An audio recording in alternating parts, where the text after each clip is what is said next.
Hi friends, welcome to Sandhi Kutti channel.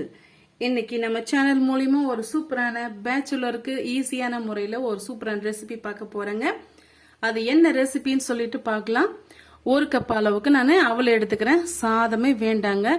ஒரு சூப்பரான லெமனை வச்சு நம்ம அவல் லெமன் ரெசிபி தான் நம்ம பார்க்க போறோம். ஒரு கப் அளவுக்கு நான் சேர்த்துக்கிட்டேன். இது நல்லா வாஷ் பண்ணிட்டு எடுத்துக்கலாம். மேலெல்லாம் தூசி படிஞ்சிருக்கு இல்லைங்களா, அழுக்கு மாதிரி. அதனால நம்ம நல்லா வாஷ் பண்ணிட்டு எடுத்துக்கலாங்க. இதுல கெட்டி அவல், லேசான அவல் எல்லாம் 3 ரகமா இருக்கும். அது நீங்க என்ன அவல் எடுத்திருக்கீங்களோ அது தகுந்தாற் போல நீங்க பாத்துக்குங்க. வாஷ் பண்ணிட்டு எடுத்துட்டு வந்துடுறேன். பாருங்க, நான் வாஷ் பண்ணிட்டு எடுத்துட்டு வந்துட்டேன். இப்ப நான் லேஸ் அவலை எடுத்திருக்கிறதுனால கொஞ்சமா மட்டும் நான் தண்ணி தெளிச்சு விட்டுருக்கிறேன். இது ஒரு 10 நிமிஷம் நல்லா ஊறி வரட்டுங்க. இதுக்கு தேவையான பொருட்கள் என்னன்னு சொல்லிட்டு நம்ம பார்த்து எடுத்துக்கலாம். இப்ப லெமன் அவல் செய்யறதுக்காக தேவையான பொருட்கள் என்னென்னு சேர்த்து பார்க்கலாம். இப்ப 1 டீஸ்பூன் அளவுக்கு நான் உளுந்து எடுத்திருக்கேன். 1/2 டீஸ்பூன் அளவுக்கு கடலை பருப்பு, 1/2 டீஸ்பூன் அளவுக்கு வேர்க்கடலை எடுத்து வச்சிருக்கேங்க.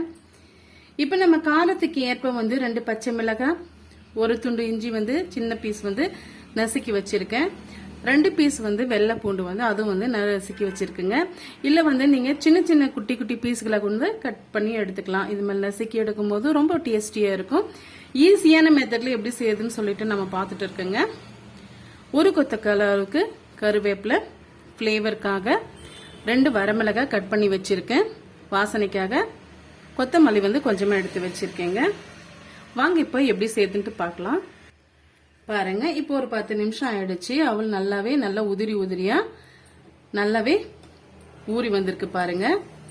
இது போல அழுத்தி பார்க்கும் போது நல்லா சாதம் மாறி இது போல இருக்கணும். இப்ப இது ஒரு ஓரமா இருக்கட்டும். நம்ம சேர்த்திருக்க தண்ணி கரெக்டா இருக்கு. இது நான் லேசான அவளை எடுத்திருக்கிறதுனால இந்த தண்ணியோட அளவு இருக்கணுங்க. ஒருவேளை நீங்க கெட்டி அவளை எடுத்திருக்கீங்கன்னா 1 கப் அளவுக்கு அவளை எடுத்துக்கோங்க. 1/2 கப் அளவுக்கு தண்ணி எடுத்துக்கோங்க. கரெக்டா இருக்கும். நான் அலசி எடுத்துக்கிட்டு சும்மா தண்ணி மட்டும் தெளிச்சு விட்டுக்கிட்டேன். அதுவே கரெக்டா இருக்கு. பாருங்க, 1 குழிக்கரண்டி அளவுக்கு நான் ஆயில் சேர்த்துக்கிட்டேன். மீடியமான ஃபிளேம்ல வச்சுக்கோங்க. 1/4 டீஸ்பூன் அளவுக்கு கடுகு சேர்த்துக்கலாம். இந்த ரெசிபி பாத்தீங்களா, டக்குன்னு ஒரு 5 நிமிஷத்துக்கு நம்ம ரெடி பண்ணிடலாங்க. ஃபர்ஸ்ட் நீங்க அவளை எடுத்து ஊற வச்சீங்கன்னா அதுக்கு தேவையான மெட்டீரியல் நம்ம செய்து வச்சுக்கிறதுக்குள்ளாரே நம்ம அந்த இது அவல் நல்லா ஊறி வந்துடும். பாருங்க, நல்லா கடுகு பொரிஞ்சு வருது. இந்த ஸ்டேஜ்ல நம்ம எடுத்து வச்சிருக்க கடலை பருப்பு, உளுத்தம் பருப்பு எல்லாம் இது சேர்த்துக்கலாம்.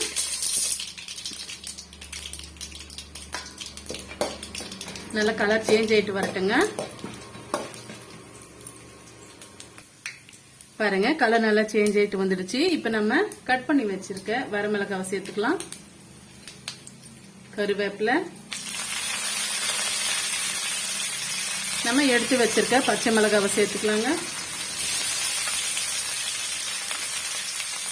1 இன்ச் அளவுக்கு இஞ்சி, 2 வெள்ளை பூண்டு நசுக்கி வச்சிருக்கேன். அதையும் சேர்த்துக்கலாம். சேர்த்துட்டு நல்லா மிக்ஸ் பண்ணி விட்டுக்கலாங்க. இது வதங்குற டைம் தாங்க எக்ஸ்ட்ராவா எடுக்கும்.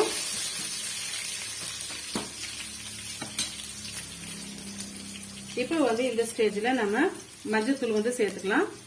ஒரு 1/4 டீஸ்பூன் அளவுக்கு குறைவா நான் மஞ்சத்தூள் சேர்த்துக்கிறேன். கொஞ்சமா நம்ம பெருங்காயத்தூள் சேர்த்துக்கலாம்.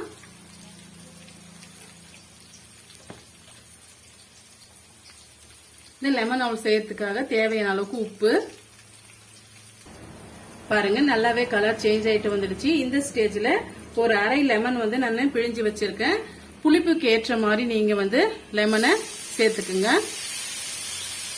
சேர்த்துட்டு 1 டீஸ்பூன் அளவுக்கு நம்ம தண்ணி சேர்த்துக்கலாம். ஜஸ்ட் 1 நிமிஷத்துக்கு மட்டும் நீங்க கொதிக்க விட்டுக்குங்க. இப்ப நம்ம ஸ்டவ் ஆஃப் பண்ணிடலாம். பாருங்க, இந்த அளவுக்கு கொதிச்சு வந்த பிறகுதான் நீங்க ஸ்டவ் ஆஃப் பண்ணணும். இந்த ஸ்டேஜ்ல நம்ம கட் பண்ணி வச்சிருக்க கொத்தமல்லி இலையை சேர்த்துக்கலாம். இப்ப ஊற வச்சிருக்க அவளை சேர்த்துக்கலாங்க.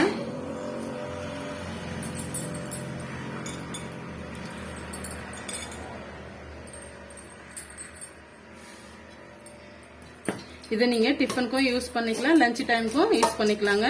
கெட்டு போகாம இருக்கும். ரொம்பவே டேஸ்டியான சிம்பிளான முறையில ஒரு 5 நிமிஷத்துல வந்து நம்ம அவலை வச்சு லெமன் அவல் வந்து செய்து முடிச்சிட்டோம்.